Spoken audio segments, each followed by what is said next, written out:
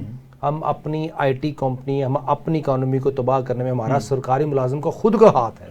ہم شیئر مانگ لیتے ہیں فوراً، سب سے بڑا ایشو جو ہے فیکٹ ہے، جو کرپشن ہے اس نے زیادہ بیڑا کر رکھی ہے۔ ہم کہتے ہیں جی ہمیں کتنا دو گے، ہمیں کتنا دو گے، ہم نیشنل انٹرسٹ دیکھتے ہی نہیں، انڈیا نیشنل انٹرسٹ۔ سر قبلہ ہم کیسے درست کریں؟ اب ابھی ہمیں یہ بتائیں، پالیسی کمپلیٹ کر کے قبلہ درست کریں، پالیسی بھی ٹھیک کریں، اس کے ساتھ ساتھ پہلی تو بات یہ کہ اپنے خرچے کم کریں۔ سر خرچوں میں آ جاتا ہوں، گورنمنٹ اپنے خرچے کم نہیں کرتی، بڑھاتی جاتی۔ ابھی بجٹ میں آپ دیکھیں 25% انہوں نے بڑھا لیا ہے، ٹیکس آپ سیلریڈ کلاس پہ لگا رہے ہیں۔ ہمارے پاس لبرٹی مارکیٹ ہے، ان میں سے کون ٹیکس دیتا ہے؟ اربوں روپے کے بزنس مین دے نہیں سکتے، وہ کسی نہ کسی طریقے سے، اگر وہ امپورٹرز ہیں تو امپورٹ لیول پہ تو دے رہے ہیں۔ ہم نچوڑتے جا رہے ہیں سیلریڈ کلاس کو، جن کی سیلری میں سے ڈیڈکٹ ہو جانا آٹومیٹک۔ سر اس میں جو گورنمنٹ کے خرچے ہیں نا سر، میں تھوڑا سا اس میں دیتا ہوں، گورنمنٹ کے خرچے سیلریڈ کلاس ان کی سیلریاں اور ان کے آپریشنل خرچے اگر ہم کمپیئر کریں اس کے ساتھ جو سود ہم دے رہے ہیں اس کے مقابلے میں وہ 10% بھی نہیں ہے. گورنمنٹ کے خرچے جتنے مرضی نیچے کر لیں. لیکن سمپل سی ایک ایگزامپل ہے میرے پاس. 20 سال پہلے 22 سال پہلے کرکٹ بورڈ میں 12 سے 15 امپلائی ہوتے تھے. کرکٹ بورڈ چل رہا تھا. اب کرکٹ بورڈ میں ہزاروں ہیں. تو اسی طرح جس طرح پی آئی اے میں ہزاروں گئے. پہلے کرکٹ بورڈ کی پرفارمنس کیا تھی اور اب آج کیا ہے. ہمارا جو سب سے بڑا ایشو ہم ڈپارٹمنٹ پہ ڈپارٹمنٹ کمیٹیوں پہ اپنے بندے ڈال بناتے جا رہے ہیں. لیکن خرچہ کم کرنے کا جو آپ نے سب اپنے کچھ منسٹریز آپ نے پروونشل لیول پہ کی. سر آپ گاٹ یور پوائنٹ اسٹل وہاں موجود ہیں. کیوں؟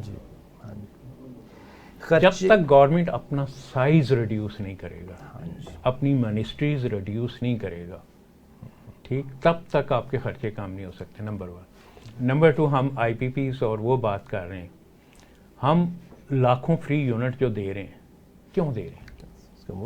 غریب جو ہے جو 18,000 روپیہ مہینہ کما رہا ہے اس کو ہم 25,000 کا بل پکڑا دیتے ہیں اور کہتے ہیں کہ دو. اور رولنگ ایلیٹ کو, اور جو کروڑوں روپے کما رہے ہیں رولنگ ایلیٹ جو ہے ان کو 2,000 سے 5,000 یونٹ فری ہیں. کس بات کی؟ ایک طرف آپ کی اکانومی کے مسئلے ہیں, اکنامکس آپ کی پوری خراب ہوئی ہے, دوسری طرف یہی اشیاء چل رہی ہیں. ہمیں اجازت دیجیے, انشاءاللہ اگلے پروگرام میں دوبارہ ملاقات کریں گے. مجھے اور ڈاکٹر صاحب کو اجازت دیں. السلام علیکم.